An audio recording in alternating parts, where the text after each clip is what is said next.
All right. Hey, hey, hey. What's up? What's up? Welcome, everybody. Welcome to a special episode of The Extra Office. Hi. Great to have you all in here. Tonight, we're pleased to welcome Professor Steve Rugare from Kent State University, a history theory professor of architecture. So, Steve, it's great to have you on the show. Good to be here. Yeah, awesome. Let me know in the chat, please, how the sound balances. I have my own microphone and the Zoom call balanced. So please let me know how everyone sounds. And we also have Kent State student James Moss, who is going to be playing Minecraft along with the call for us and touring the building. So, James, thanks for being here. Of course. It's going to be great. Awesome. So for all of you in the chat and for Steve, I'll give us a kind of overview of what we're interested in today before we get on with it. So we have two pieces of architecture that we're going to kind of talk about and critique today. One of which is a proposal, neither of which exist physically, right? But I think that they're obviously comparable. They obviously have a lot to relate to each other, and there's clear kind of maybe social importance to both projects in a lot of ways, that there's clear overlaps. And so by linking them together, we can kind of maybe formulate some territory or formulate some ideas about what makes this such a special proposal.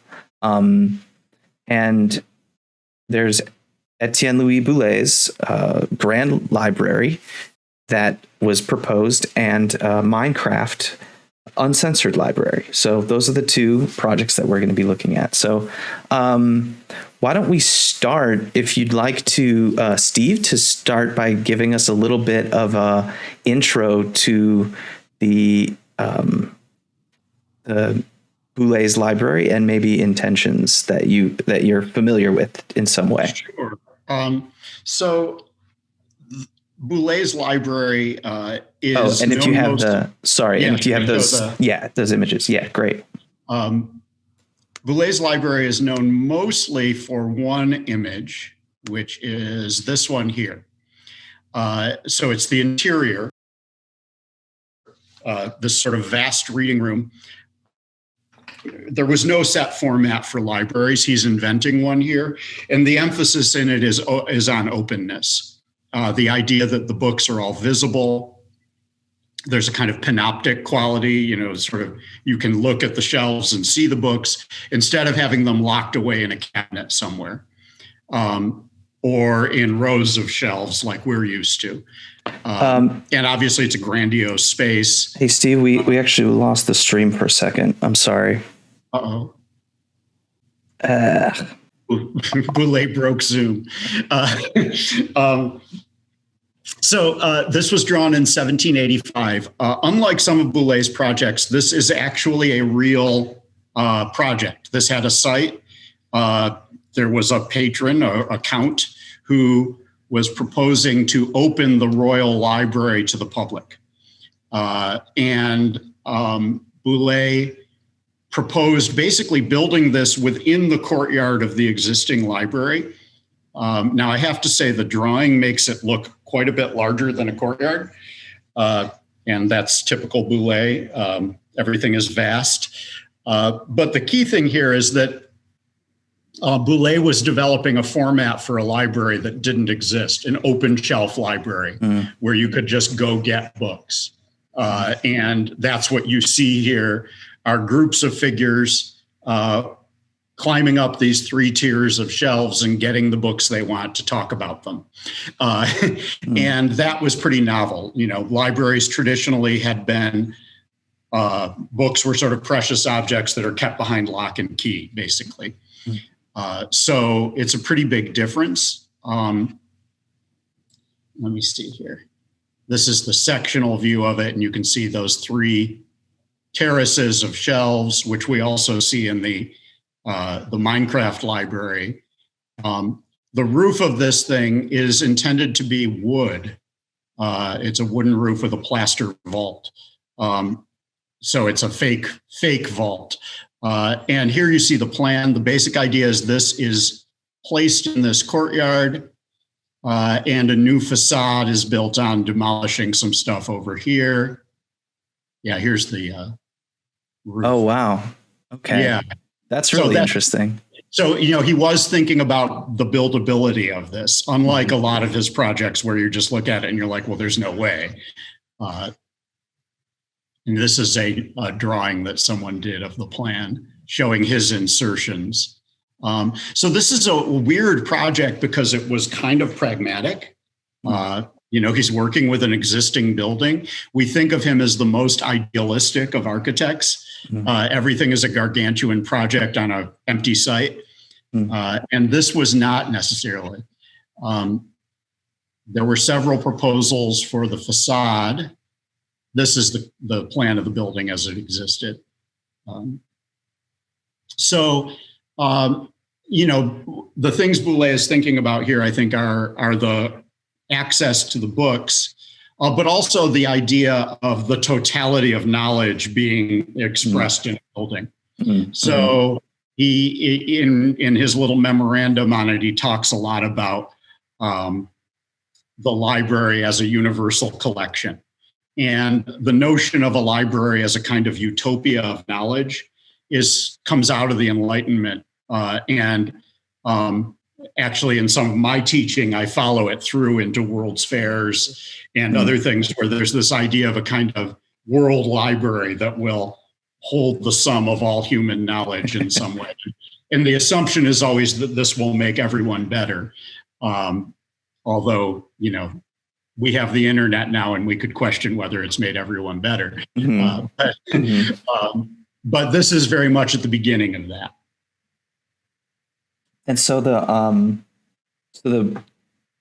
books facing the stacks being open, right, is the primary sort of architectural act, right, as a the legible, and then of course, like in Boullée fashion, rendering that environment with this kind of immense like beauty, centrality, right, and also kind of significance with all of its scale that appears, otherworldly, to say the least, especially for a project of its time. Yeah. So this is a courtyard that's, maybe 150 feet long or something like that. And yet somehow this thing looks like it goes on forever. There's forced perspective. There's this kind of hazy light in the background. He's a master of making things look massive. He's certainly doing that here. And that, is the sort of utopian impulse that goes beyond the practical proposal here, which is this idea of infinite, the whole world encompassed in a room somehow. Right. And so maybe on that notion, we could talk about what paper architecture is in general. Like, in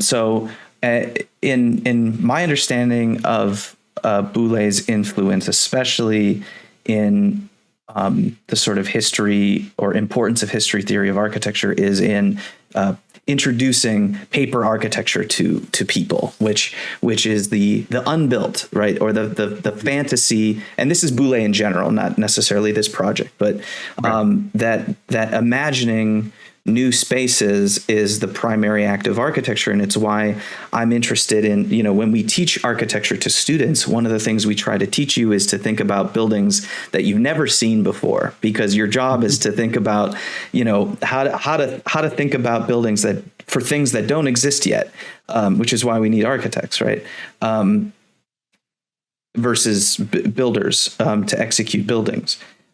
So when we look at this project from Boullée, we're seeing one of the originators of this idea of paper architecture, and maybe that would be a good way to link them. What do you see as the primary kind of elements of like, what do you see as the foundational importance of paper architecture as it is developed from here into today? Yeah, that's a great question. And I think with Boullée, to some degree, Ledoux, his contemporary, there really is this idea that the architect has a responsibility to imagine new institutions.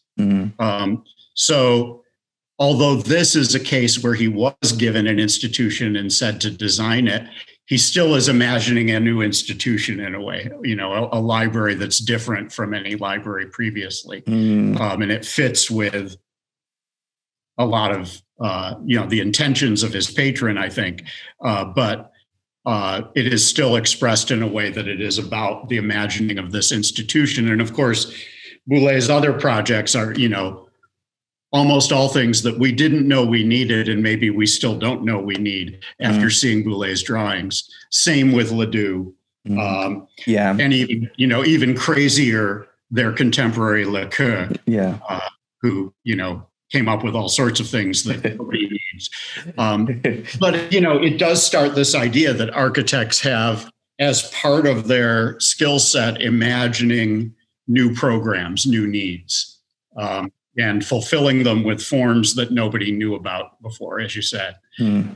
So it's an idea that kind of comes and goes in architecture. Paper architecture tends to take off when there's not much building going on, not too surprisingly. So, right after World War I, you have a lot of paper architecture. The term was used to describe a whole generation of Soviet architects in the 80s during the stagnation period. So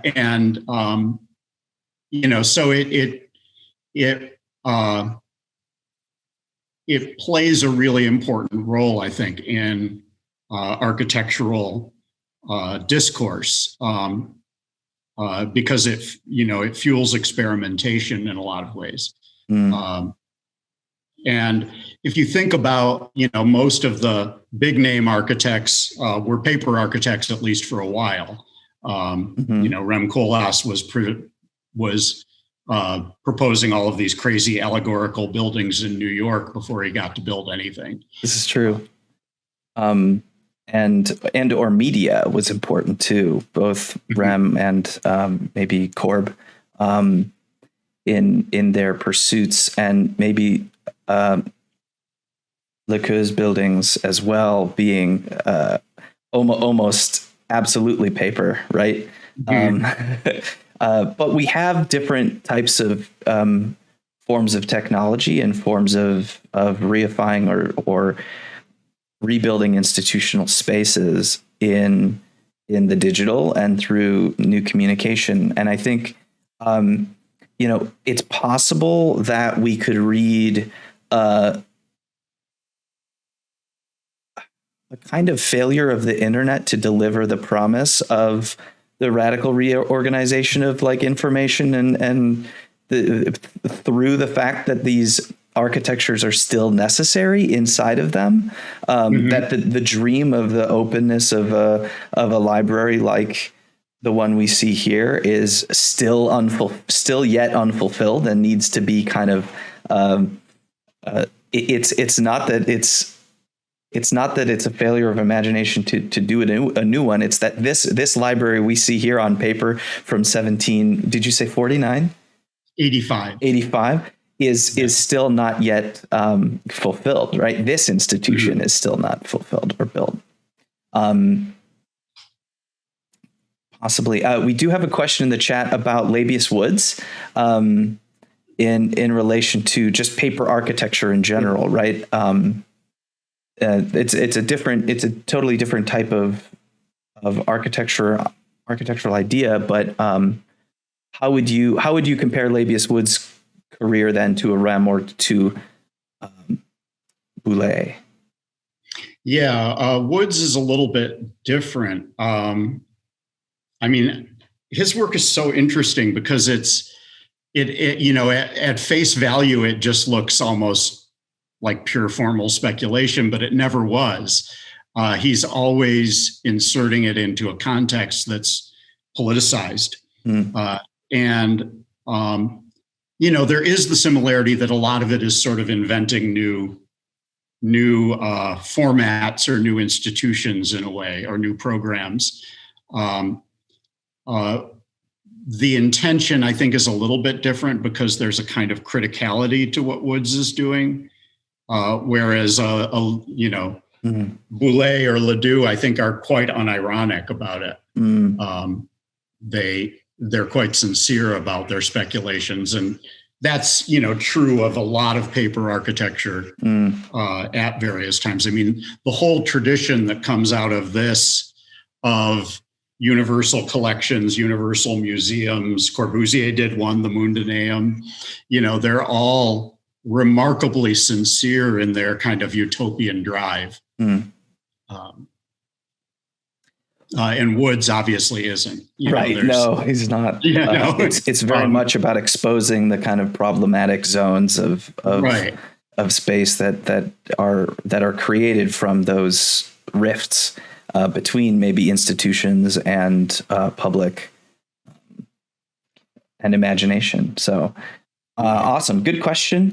And without further ado, maybe we should. Are there more drawings or? No, I think I showed you all the ones I downloaded. Awesome. Those are great. There are a total of like 20 some drawings for this. So it really was like a real architectural drawing set.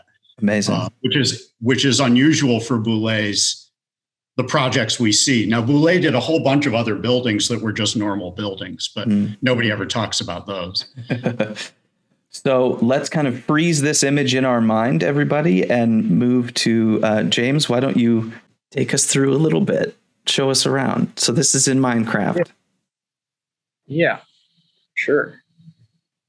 So you got like the kind of, the main entrance here. I'll go slower rather than faster, They kind of greet you right here in the front. With this book, kind of just saying how the whole Reporters Without Borders creates the Uncensored Library.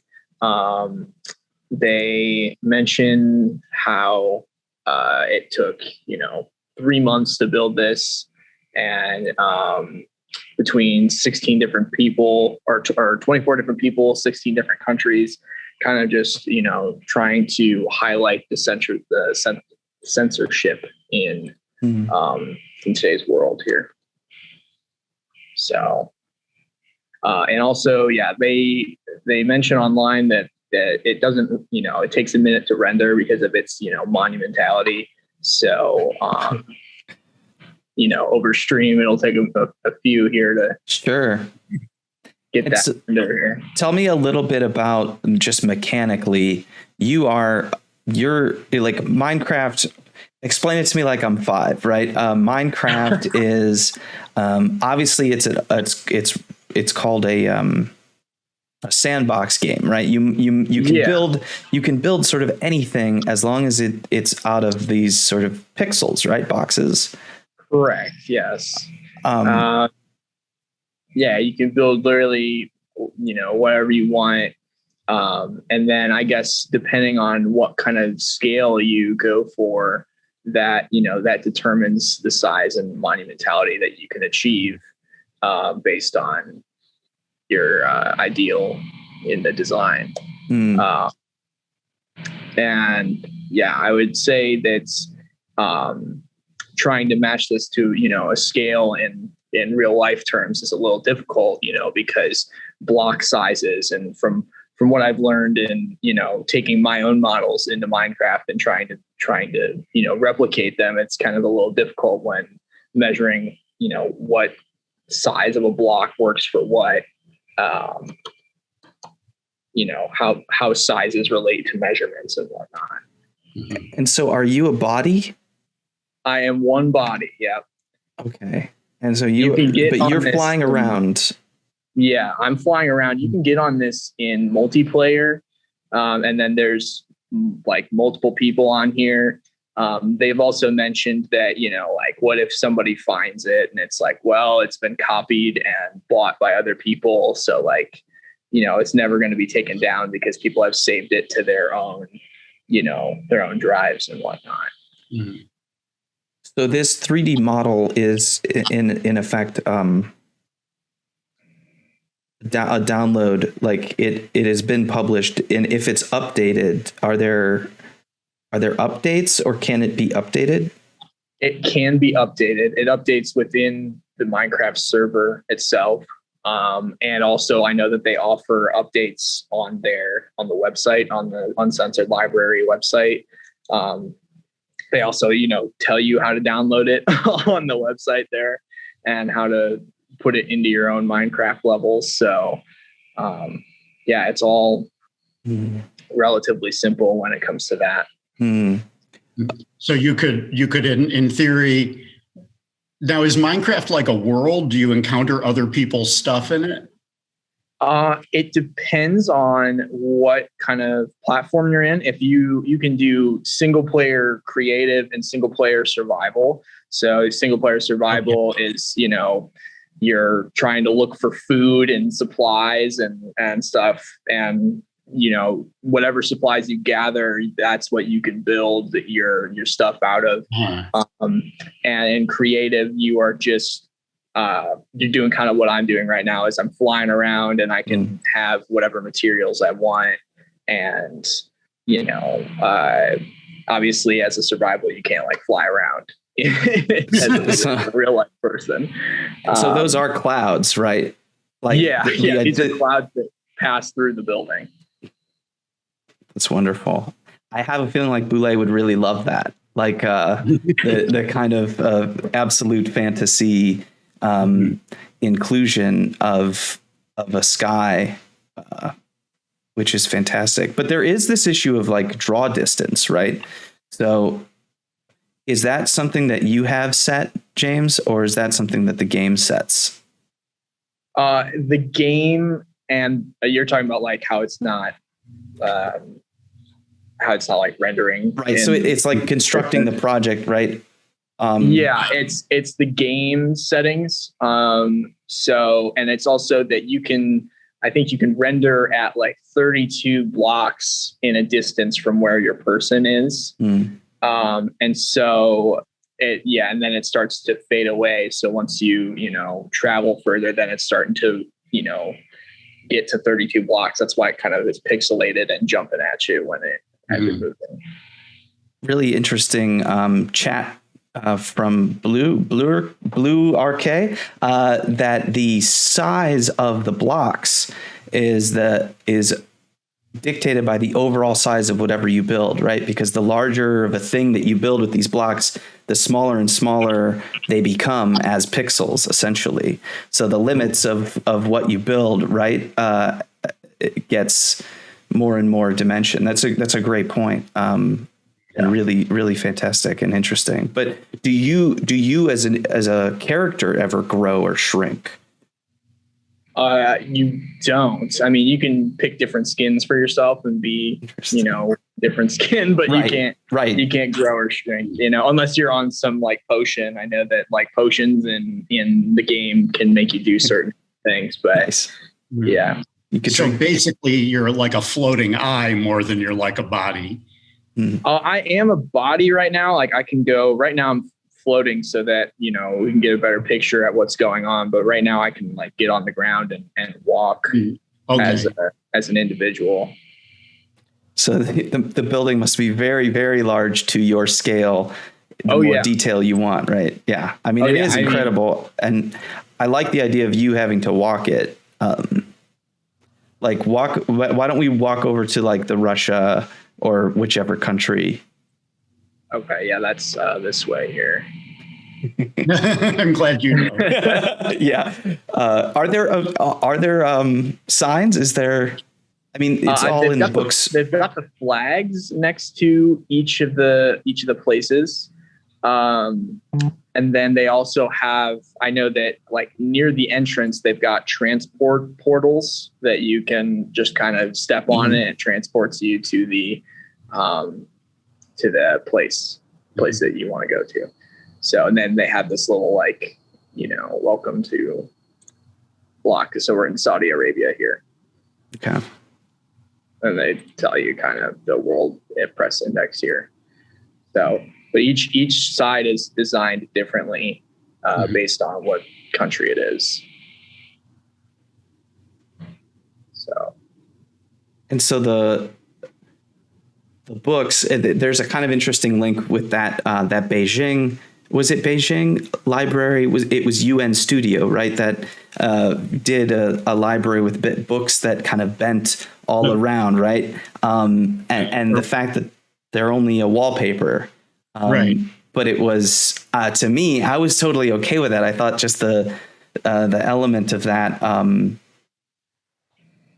was incredible. But the books here, right? So if we go up to the books that are on the shelves, there's nothing there. No, I don't believe so. No, I believe that what articles they have are published right here on these, these little pedestals with the book laying out. And I know that they're looking to publish, more articles. So they'll, probably expand on this, cage that's developed here. Mm-hmm.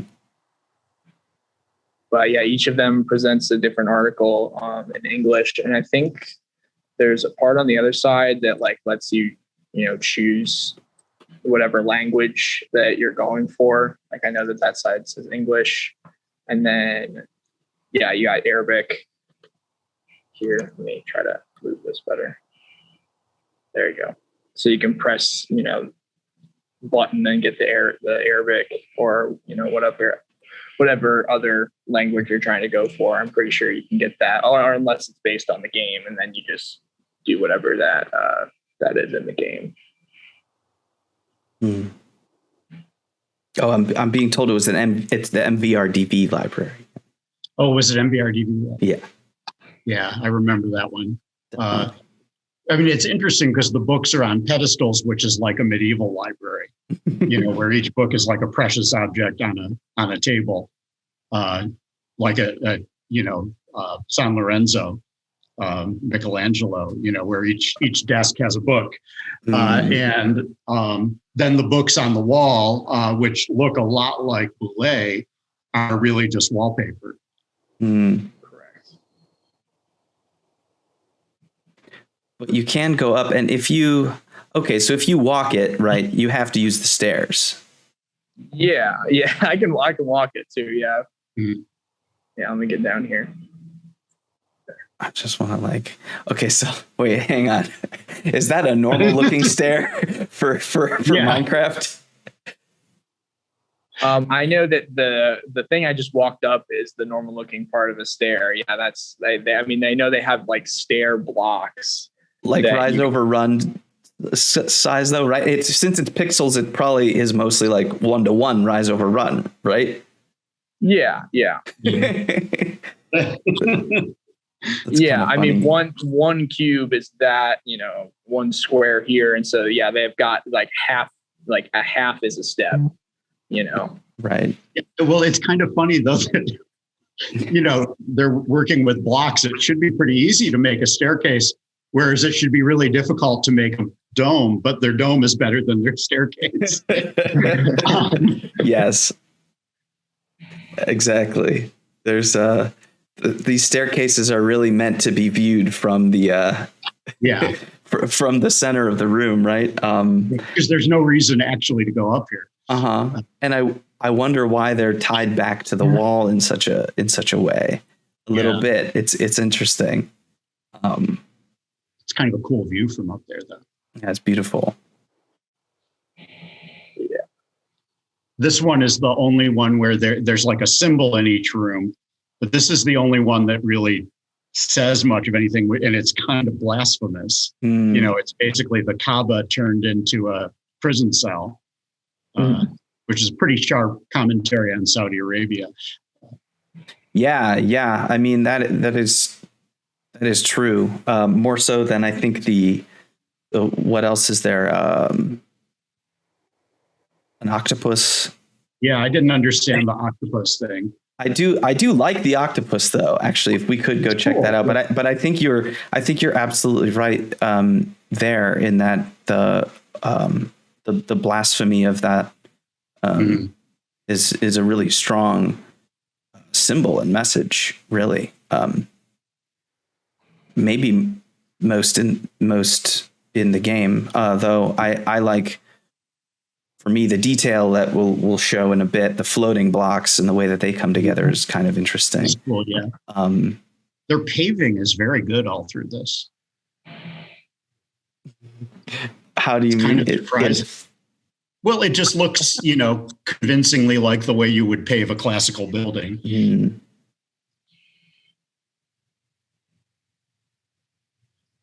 I mean, the whole question of why they built a classical building is another matter. Right. So that's exactly okay. So here we are. This is Russia, right? Yeah. Russia has the octopus thing. This is making me. I mean, if anyone knows my fries electronics obsession, there's this fantastic wall inside of a fries electronics that busts out has tentacles become tables, and so this is strange. Now, I'm correct in that you have to get into a boat. I believe you can jump in the water. The octopus isn't going to hurt you here. You can jump in and swim over there. Oh wow! But yeah, it's all underwater here. And then I just kind of hop up on this platform here, and we're to the books. And they've only got a couple here. So these are Russian. This is Russian commentary from Russian press that was censored. Correct. Okay. Mm-hmm. Okay. And I mean, and then they take these based on you can write, you can type and whatnot in Minecraft. So they just take these over and type them in and leave them in Minecraft so that they're uncensored and they can be free to be seen and whatnot.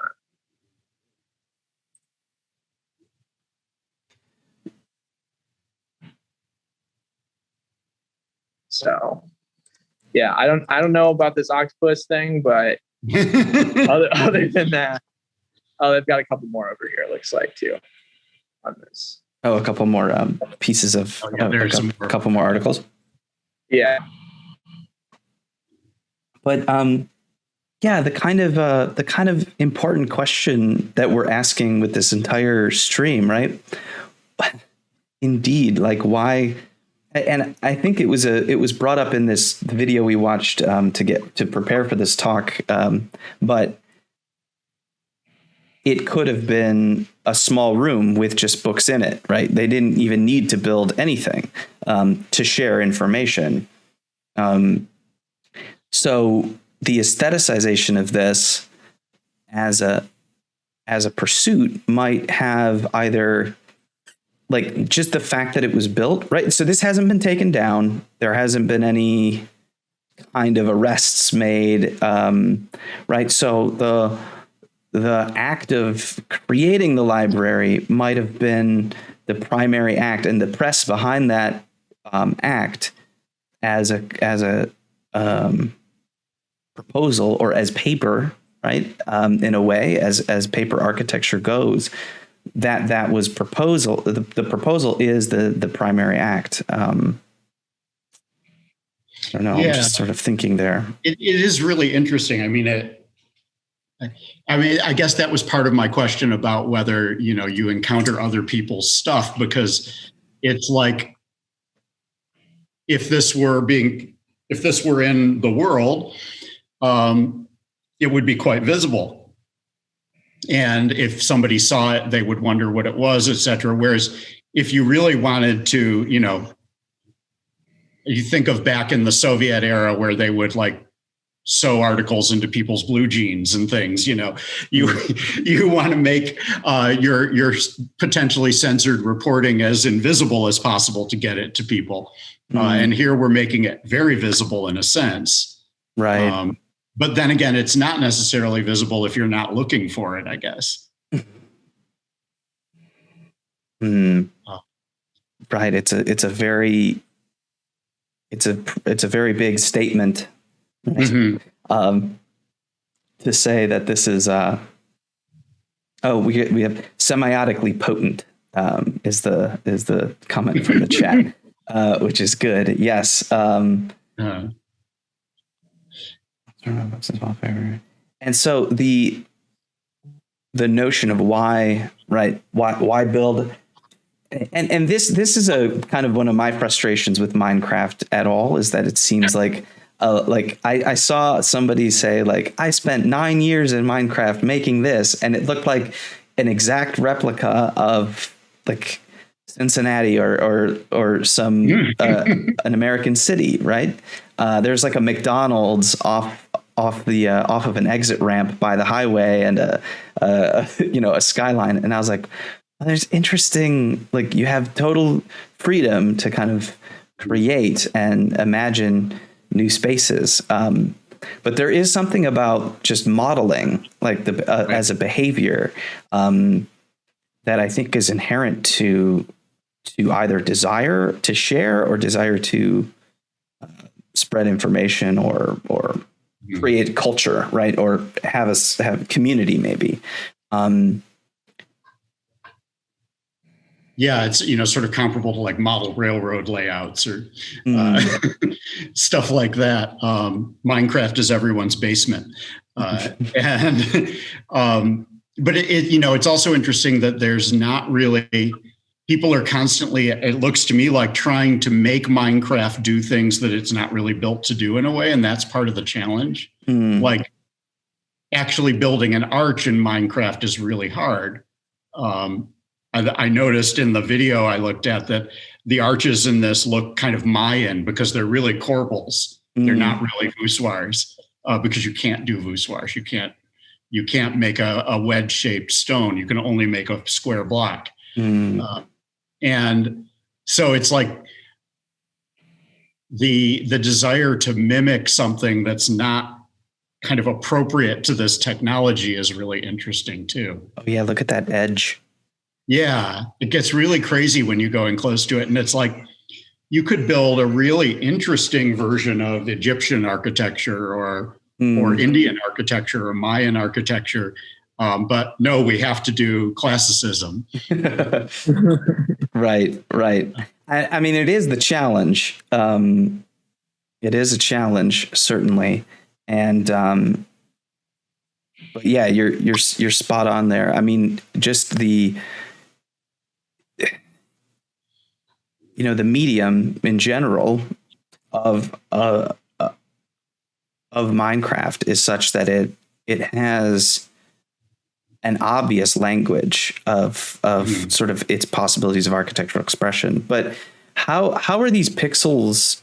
How are these individual pixels made, James? Like, can you make a custom piece, or you just give it a custom texture? You can do different kind of things. I know some of which you can make custom, like wool colors based on like what kinds of dye you have. I don't know if that's necessarily, you can actually put that towards like stone, but it depends on, you have access to every, stone that they have in the game itself. But I don't think that there's different colors and stuff and choices and textures and whatnot that you can choose from. But the only like customization I would say is normally in like the dyes that you can put towards like sure. what color bed you want and stuff like that. But it's still a voxel, right? As a voxel, yeah. Right. Yeah, which I mean is the virtue of it is it's super accessible, right? Right. Yeah. Could you take us into one of the other? Oh, you can go pretty fast, huh? Yeah, I just started falling. Was that gravity? Okay. Well, actually, one of the questions I had too, or one of the ideas, you are right. The floor is actually quite good. It is that each pixel has a kind of weight. And I was wondering if there was a weight in the game space. Like there is a gravity.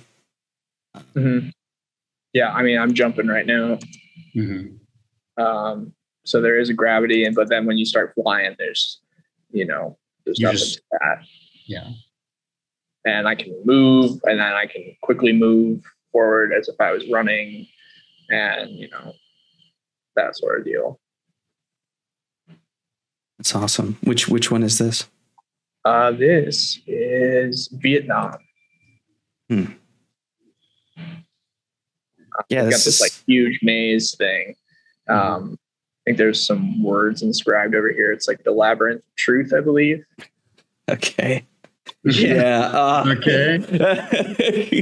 Yeah, this is where you kind of it goes from this is a maybe performance art, right? Like it feels more Banksy than right? like kind of a showy, not that deep thing, right? Right.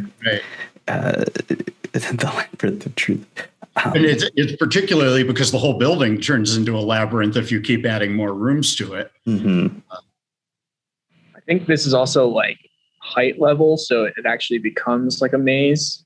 Mm-hmm. That I'm like kind of running through, and I think the maze ends up. Yeah, see, like I had a dead end there. The maze ends up hitting the articles down here at the very end. So if you solve the maze, you can get to the books, or you can just fly over. I could just fly over here. I really want you to solve this maze, not now, live. No. Oh yeah, all right. We'll be here all night. Interesting though. Mm-hmm. It's a cool floor design though, like in general. I wonder if there's any sort of precedent for that, but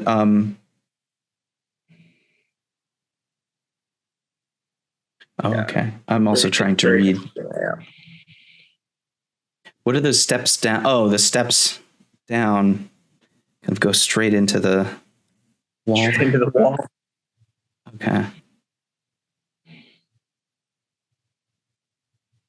I guess there is a space. It's so crazy because that doesn't look like from above. It didn't look like you could really do anything down there, but I guess it is the width of. Oh, I actually. Are you 1 pixel by? Are you 1? Yeah, I am 1.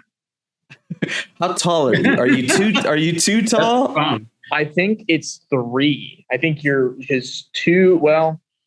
1 or 2? I know 2 is like you're like face to face with it. Oh yeah, so like doors are too tall so that you can go through.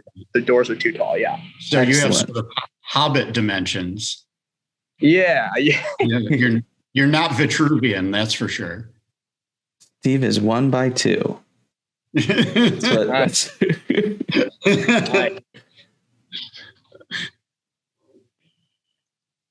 know if there's any. This structure, this canopy is pretty cool. Whoa. I was just kind of going up here to see if there's anything up here. No. It does look like there's a balcony. Mm-hmm. Yeah. There's no stair to it. But. Yeah, I don't know how you would get up here, but besides flying, right? It's one of those show balconies, like a suburban house. Right. Tacked on balcony.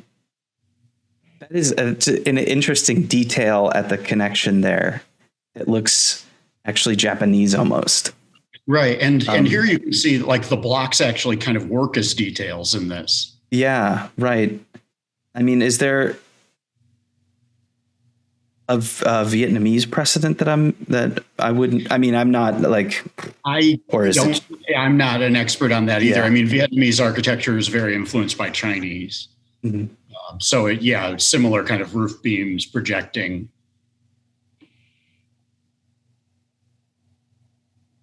Cool though. How's it look overall? Oh, okay.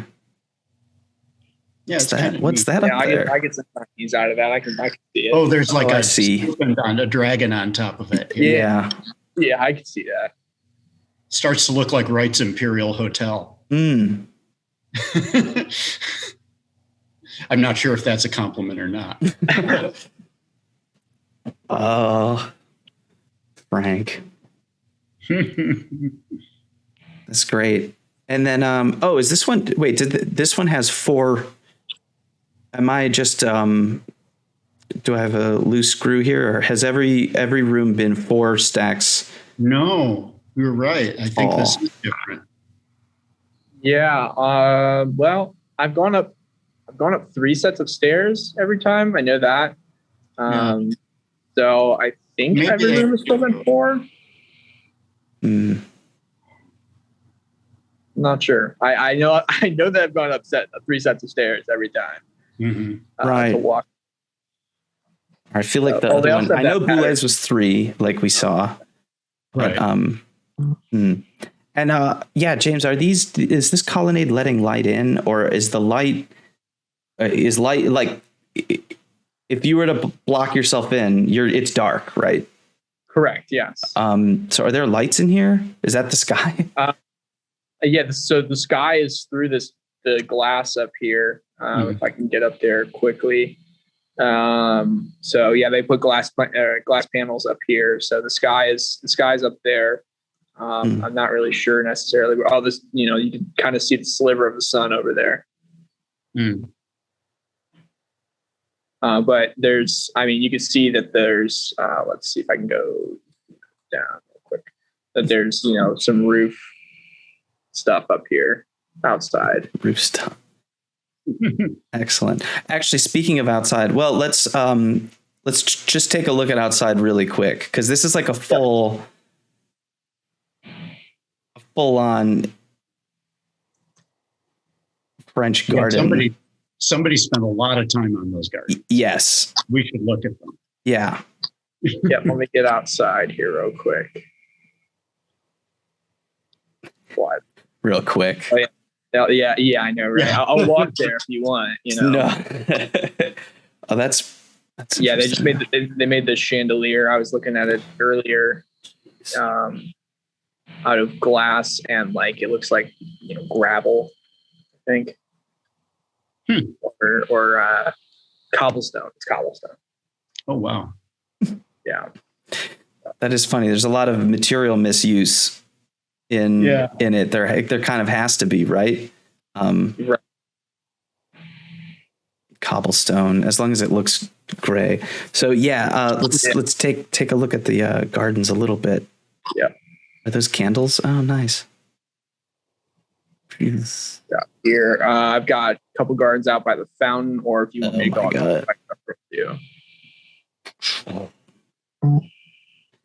I mean, are we talking? These aren't really related to it, right? I mean, no, they're not. We don't have any meaning. No. I'm kind of surprised there's an exterior at all. Oh yeah, it's kind of massive. It goes all the way over in all directions. Yeah, and it's crazy, the exterior. There's no occupiable space up here, technically, if you were reading this like a building. I think right. Or are those doors? I think there's there's windows, or big old windows, cobblestone as the big dormers. Yeah. Yeah. Okay. They don't look like they go into anything. Yeah, I don't think they do. I think they're blind windows. Let me get up a little bit more. I'll go over here. Oh my goodness. There we go. Oh, this looks occupiable. Yeah. So there's a green roof on this thing. Excellent. Good. I'm glad they're thinking about sustainability. Yeah, it's obviously a major concern here.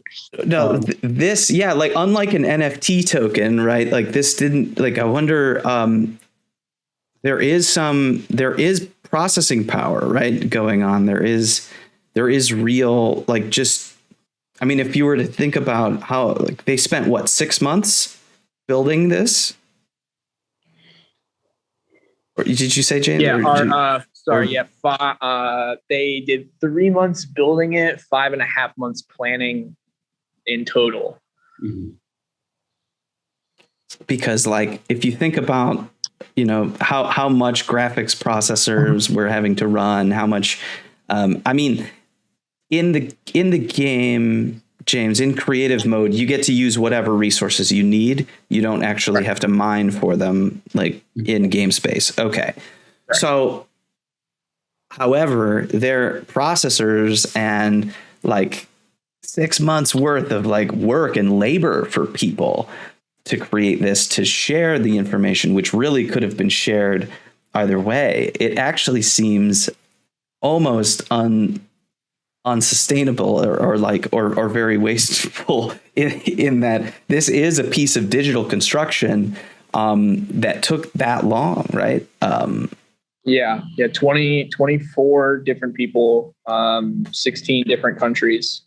Yeah, all together. Of labor, absolutely. Human labor and sort of gaming laptop card labor or digital, right, labor of the computer itself. It's kind of been good that they're thinking about putting plants on it. I'm sure that'll help. Well, you know, somebody must have just been really interested in historical gardens or something, because there are all sorts of different kinds of Baroque gardens around this thing. So and they have no programmatic function. There are no books in them. And there could be. I mean, there's no reason you couldn't have them in gardens. Right. They don't have to be inside of a building. The books themselves, right? Yeah. Can you, and what's with that little path between? Is that like in every row has a kind of little singular? Oh, between each of the gardens. I think, well, let me just get down. Is the idea just that you can kind of walk to the edge here? I guess they're not even at eye level. Oh, to water the no. These are actually like the gardens are not at eye level. These is 4 blocks high almost. Oh wow! I can like look up at them, I guess. That's peculiar. Yeah, this is a strange space. I mean, it wasn't designed to be walked on, right? Right. So. But then why not just kind of fill it up? Yeah, but it's just kind of sheer spectacle. It's designed to be seen from above. Mm-hmm. Wow, this is fancy. Does the time of day change, James? Yeah. Does the weather change? I haven't noticed in this model if the time changes. I think, or let me re-clarify. I've noticed that it's been like sunny almost all the time that I've been in here. The time of day does change in Minecraft and monsters come out and stuff like that. But there might be some sort of, mod, I guess, that's in this that is, making sure that monsters don't spawn and break the stuff down and stuff like that. Zombies don't come out. Wait, hang on. I'm sorry. Wait, I lost you for a second there. What? Zombie? What happened? That's in the game space itself, right? Yeah. So in like survival or maybe in creative, I don't know. In survival, I know that like monsters and stuff like spiders and zombies and I'm trying to think of more other stuff like skeletons and stuff. They all like come out, so you're like trying to survive and stuff. But I'm assuming that they in this mode may have turned that off. So that because zombies tend to like break doors down and stuff in your model. Like I know that I built like a house and then I went there and the doors were broken down. So that's kind of great. There's some kind of agency to the commons, right? Yeah, but I believe in the creative mode that they just don't attack you. Maybe they're not spawning in general just because of what this map is doing. Gotcha. Okay. Yeah. In creative, you can toggle it. Really funny. This is the only comment from a user named Hyperobject. The square cut trees they have in these Parisian parks only make sense in this game. Right? That's good. And they didn't cut these square, right? They didn't bother. which is kind of interesting. Is in Parisian, gardens, the trees can be cut to be perfect squares, but here they're kind of still rounded. That's funny. Yeah, which means the plants are like the only sort of resource you get in this that isn't a box. So far, yeah. Or the candle was. Or are they made of little teeny boxes? Yeah, could you go into those? Like what? Yeah. That's the cube has maybe a cross. PNG, don't hurt yourself. I'm not losing any health. You're good. Each of these are individual. Boxes. Yeah. So they're just really, really small pixels compared to the building. Correct. Yeah. And you can put these in, even these are individual placed on each square. And you can just kind of put them together to create like a cluster in a sense. But yes, in theory, yes. Whoa, interesting. Interesting comment. Audra MTG. A lot of Alberti's 10 books deals with what to do with your palaces and temples in the case of war, barbarians, restorations, etc. In book 10. This is true. Yes. So I wonder then if there's something we could search for there that they might want to take into consideration if they wanted to build this with that in mind. Common happenstance. That's funny.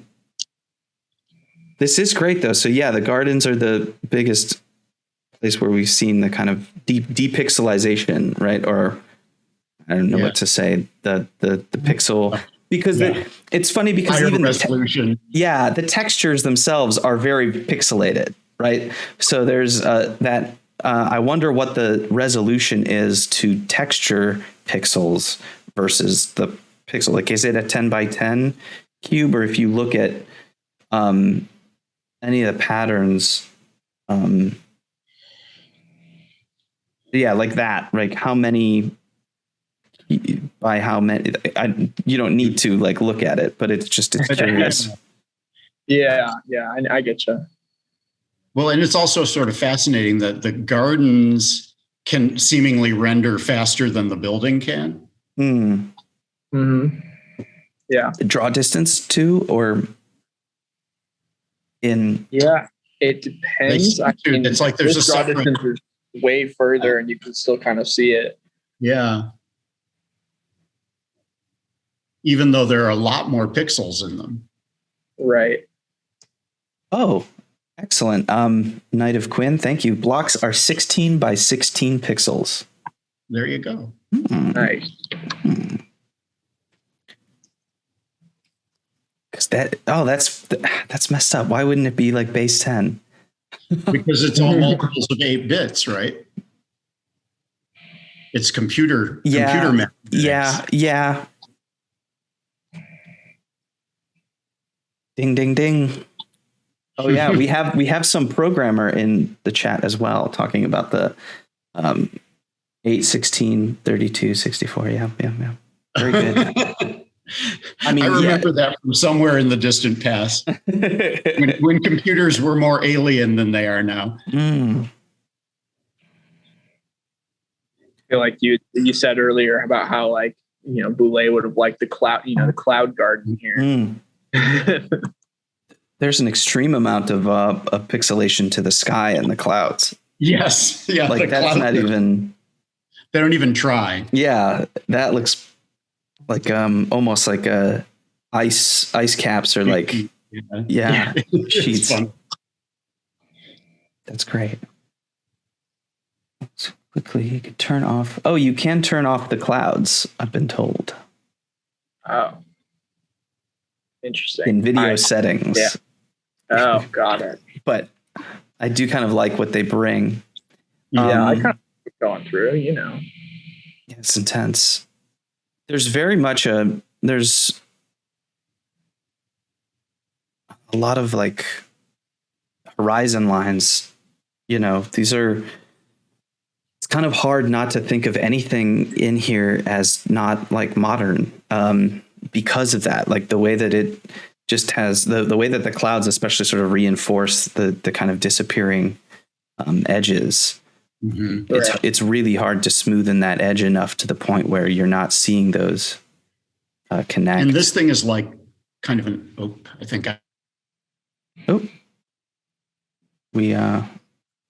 Steve's back. Okay, you're back.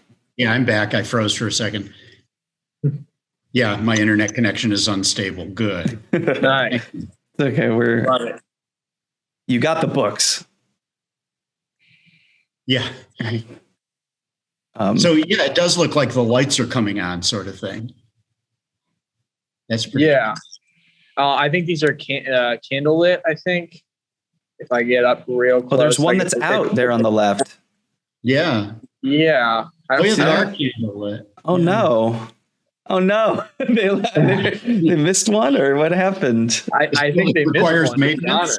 That's crazy. I think they missed one because these are just torches that stay on. I haven't hit anything. I know in the other model that in my other model on my desktop, I like walked up and tried to read a book and I hit it and it broke and I like couldn't put it back, and I was like, oh no. Yeah. So I made sure to not like hit anything in this because I could like break it. Well, it looks like they need some maintenance. I do wonder if it's tethered to a time zone. That could be really interesting. One of the things we talk about sometimes, Steve, in video game architecture is like the relationship to the real when you do things like build in weather conditions. So one of my favorites is Pokemon Go is very tethered to local conditions. So if it's raining, the different types of Pokemon are actually going to be available if you walk outside or you go towards water or stuff like that. It's really unique. But so one of the questions was, what do you think? What the response would be if you brought a Minecraft rendering to a critique? Oh no. Yeah, I don't think it'd be too bad.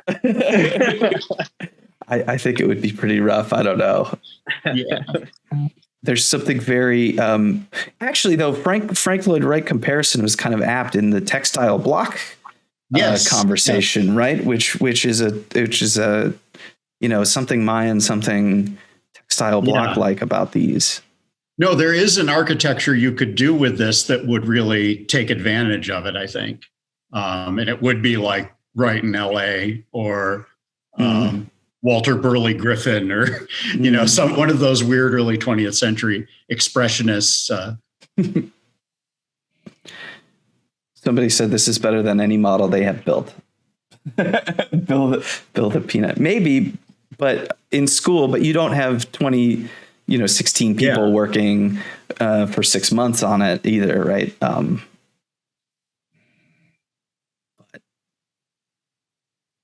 Yeah. I think these are one of those type of deals like this show balcony thing. Like there's no access to here. And down here, I was looking at, this like flowering kind of detail, but no, access to walk or anything. And then these life size, like the scale is so wild in this. Like I'm going to go stand in this window and if I can get there. Oh. And it's going to be that the top of the window is all the way up there. Right. It's a little excessive. So. And this is all stuff that has no access inside, right? It's all just. Yeah. I mean, I think there's like a balcony access. If I can No. It's storage. This is where they keep all the censored books nobody cares about. Right. The censored books that are just bad. They're just poorly written. These are boring. Right. Censored for good reason. Jeez. I'd like to think that you could get in there, but I mean. Yeah, there is a huge amount of design here that is completely unnecessary, which is. Yeah. I mean, you've got some obsessive people involved. But. Yeah. A cost estimation? No, we're not doing a cost estimation. That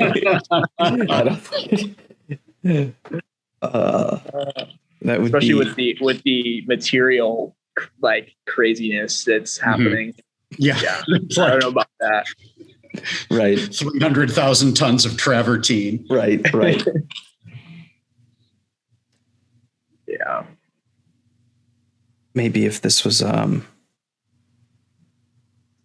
Richard Meyer project or something, you could somehow find a sleazy enough client for it. No, the right. The inside, maybe the last place we haven't been, or is there any detail, Steve, that you in particular want to see again, or anything like that? No, I don't Just think curious. so. Then we can check out we didn't check Egypt or Mexico. Those were the two. I know that we did go to Saudi Arabia and Vietnam and Russia, but we didn't do Mexico or Egypt. If you'd like either of those.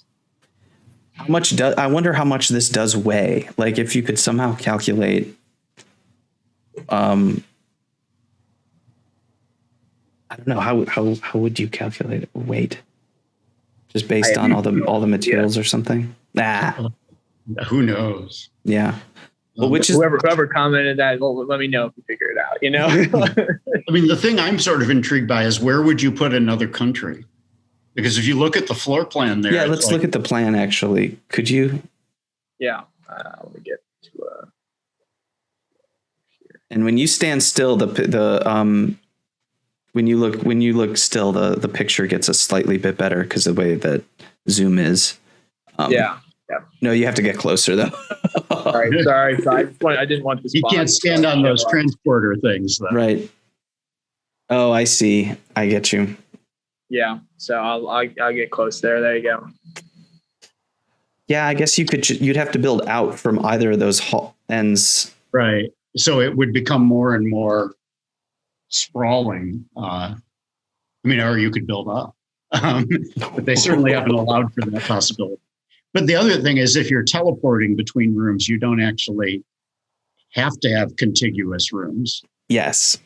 The teleportation tile and where it's located is actually kind of, I wonder in plan, like when you teleport to a room, are you still slightly outside of it? Like when you teleport to a room, you are in kind of those hallways that are going in between each of the rooms. I don't know if you see that in the plan. I would point to it. But so that red dot is where you're at now. That's the yep.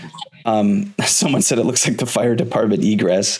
Well, the whole thing has this kind of like corporate lobby quality right here. Yeah. So that's that's of interest is like where those teleporters are and where they end up, because here, if you go to Russia, or whichever, you actually end up in the hallway outside of the room. Correct. Yeah. You end up kind of just above, like if we were going to Egypt, you end up in that hallway that's directly above that word Egypt. There's definitely something to the experience of the project that isn't even like in teleporting, you're still kind of having to access a little bit of the walking nature of it, which one of my things is that the true test of distance inside of a game or inside of a scale doesn't matter, right? We're in this digital space. You can go as fast as you want, but it's the time it takes you to traverse a hallway where you might start to feel like length or distance, right? Because of and that's that's how that's a measure of monumentality, right? How long it takes you to get to your goal. It's like one of my teachers, Vivian Sobchak, said that an epic movie was defined by how much your ass hurt by the time the movie was over. That's great. Oh, someone said the map placement here is a design flaw. Can we back? Oh, are you okay, James? Yeah. I'm just fixing something. We're good. Okay. Can you back up a little bit now? Yeah. Give me 1 second. Yeah. Okay.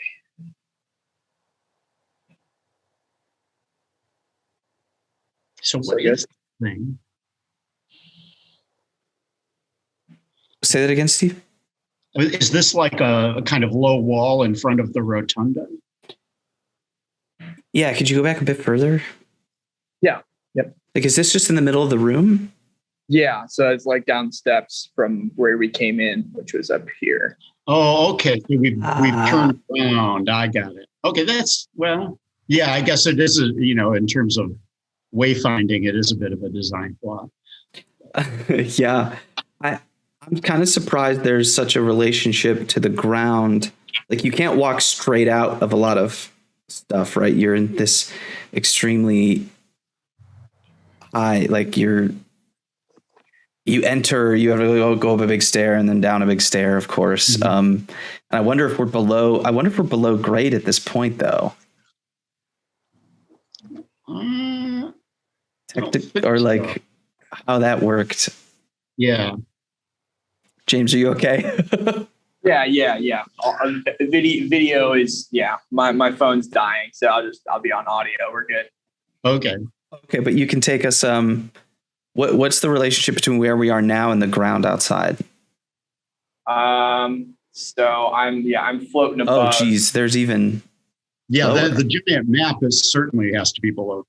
Well, actually, James was tasked with building this in Rhino earlier, maybe a month or so ago, and he's definitely still working on it, and has been telling me that it's probably useless. And you might have me more convinced than ever, James, but still, I thought it was an interesting task to just try to do. But from your studies there, was the ground or grade outside like above or below the level of the floors in a lot of the building itself?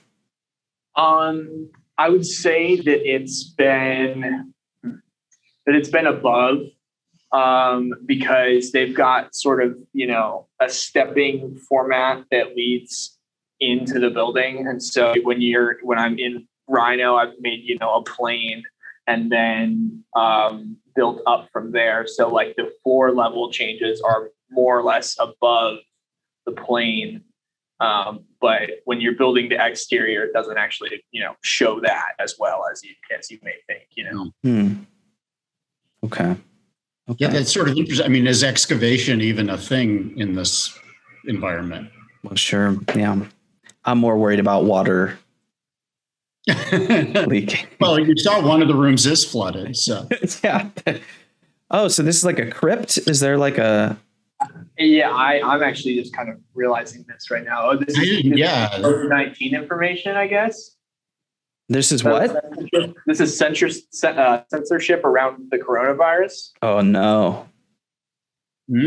I guess they made this like a back room for it. I just noticed it behind. This is the temporary exhibit gallery. This is when they go full like QAnon and start talking about masks and stuff, or we're not close to that territory, are we? This article I just opened, it says Thailand uses COVID-19 to restrict the freedom to inform. I just noticed that this was here. So, yeah. Oh, this is really interesting. A COVID truth room. I guess it's like COVID. It's like COVID. Like, I guess maybe there's probably censorship that lies around that. Censorship under the guise of public health regulation. Mm-hmm. Yeah. And so they've got different, like, there's more countries other than the 5 that we've been talking about that are down here. Interesting. This is a really interesting space, though. Yeah. Because we're underneath the front entrance, right? So they expanded down? Yeah, it looks like it. Yeah. They've expanded down. They made a little virus thing back here. Huge stair. Mm-hmm. Oh, there's the virus. Oh. You see? Oh, yes, of course. This is nice. So this looks like a lot like a space in a Beaux-Arts library, like a, Cleveland Public Library or New York Public Library or something like that. This is probably the best designed part of it. It's very credible. Excellent. What all countries do you see? It's hard to read. I can't read any of the text. Yeah, I can't read it. But. Yeah. I've been trying to read through to see. There's Iran, Turkmenistan, Egypt, got Hungary, North Korea. Okay. Shock. Brazil. And then the ones I was looking up at top were Thailand, and there were a couple. There's another one. Let's see. You Thailand, run up the stairs. Russia. Oh yeah, you like that run? That was impressive. Yeah.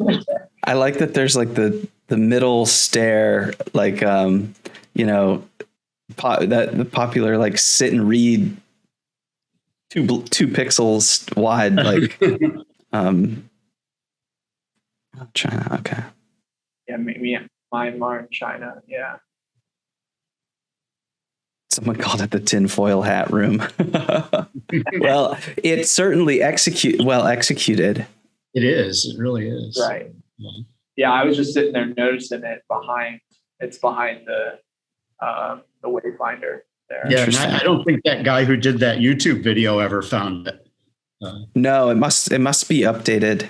Yeah, could be. Yeah. Is there a Reporters Without Borders room that you could teleport to? Yeah, I can do that. So what's interesting though is that there's an organization. Oh, this is that room. Okay, great. This is a good place to kind of wrap or make some conclusions. But what's interesting is the Reporters Without Borders. I mean, I'll stay here as long as you will, Steve. But the Reporters Without Borders is an organization, right? Yeah. And so we could probably do a little bit of research on who they are, where they get their backing, and sort of why they funded this, because it does appear like to have, I mean, there are some countries that we're not surprised to hear, but other ones that are kind of shockers. So I do wonder if underneath the guise of this, like restrictions on freedom of the press, right, there is a map. I guess what's interesting is that there is a map in the floor that is about all of the countries ranked about, freedom in general from a kind of neutral source. But that the Reporters Without Borders are, highlighting certain countries. I wonder, can we read as a type of, some kind of motivation on behalf of this organization?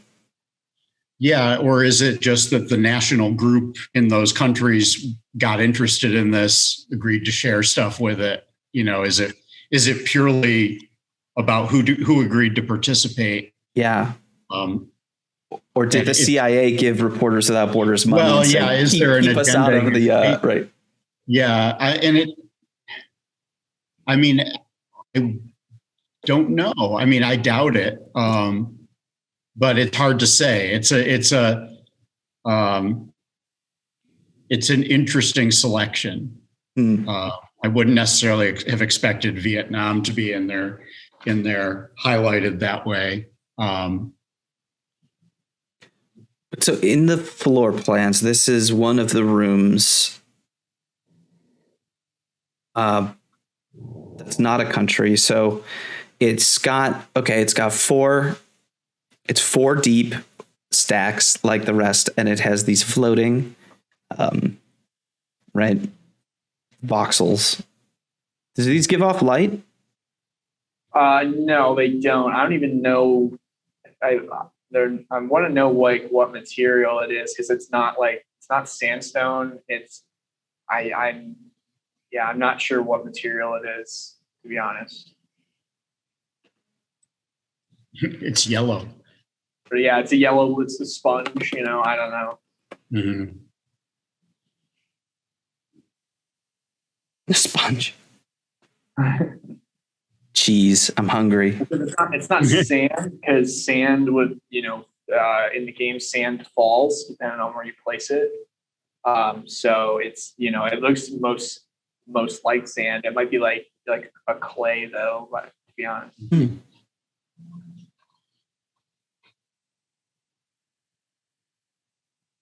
So interesting.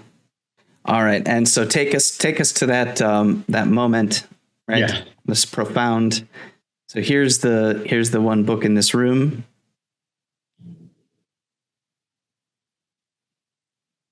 And of course, yes. Truth.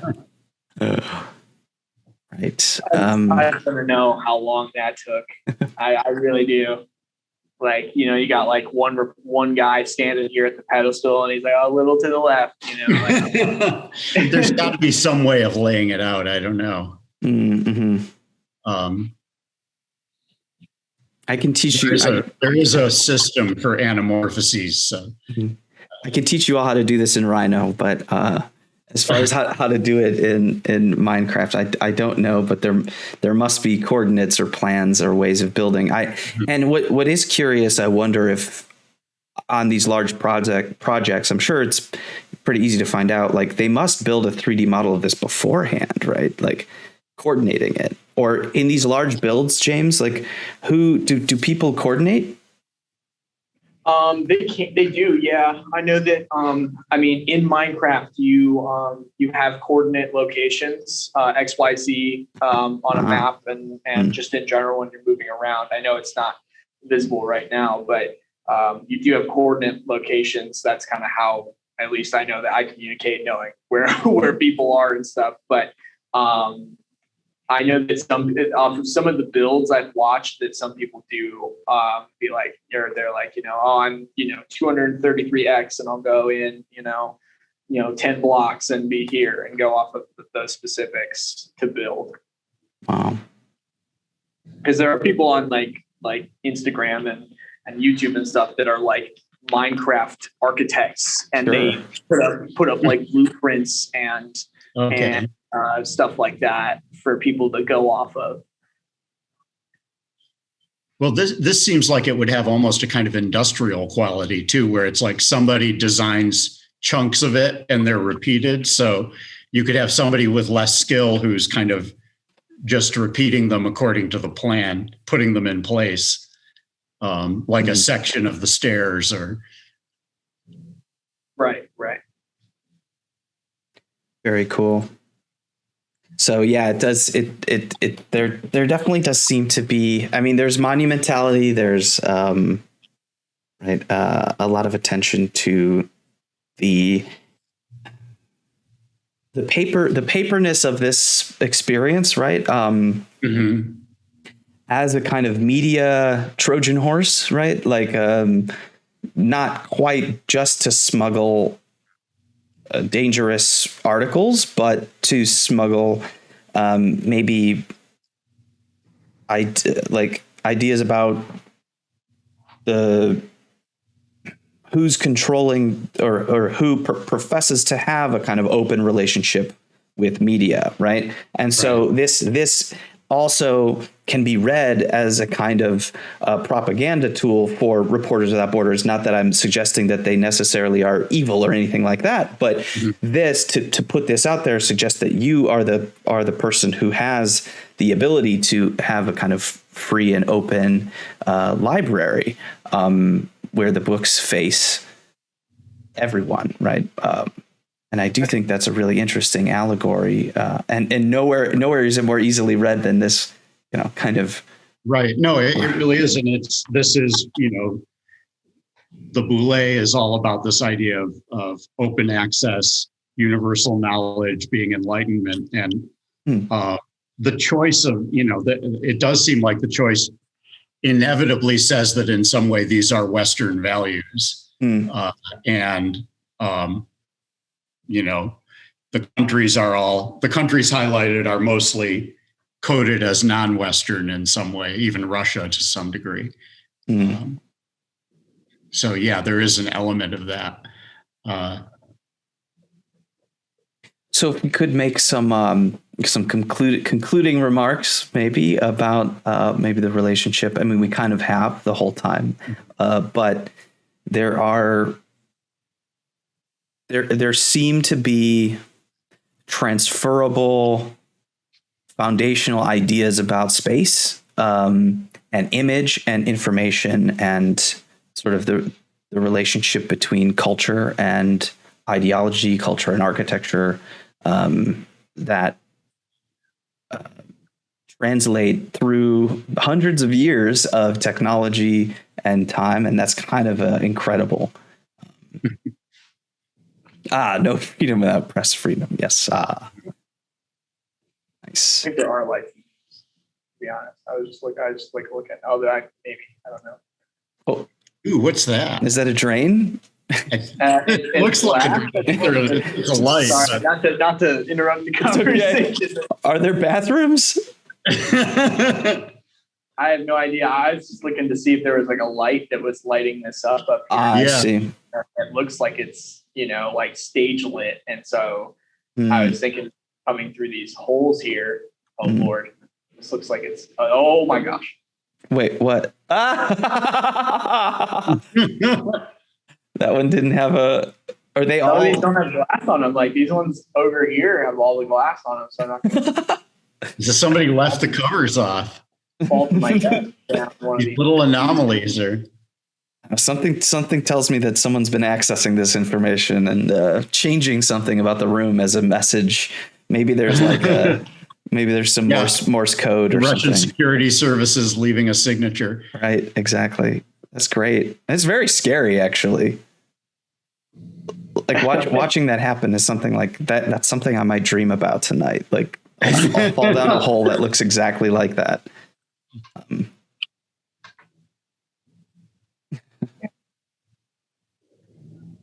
Foster Paul. I mean, right. I know when I was like researching this, I didn't know that. I knew that these like the yellow cubes like formed that word, but like I think when I did open this up, I was like, oh, I don't see anything. I like this side, and I was like, I don't get it. Oh yeah, it should from the other side. It should say something else. You can do a 2 times projection, and it could say something else from a different angle. Right. And the thing that's weird about it is there shouldn't need to be a secret here, right? Yes.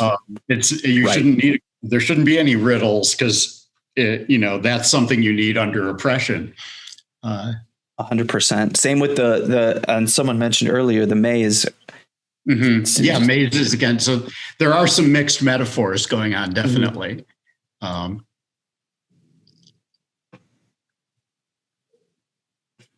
I think that's important. Mm-hmm.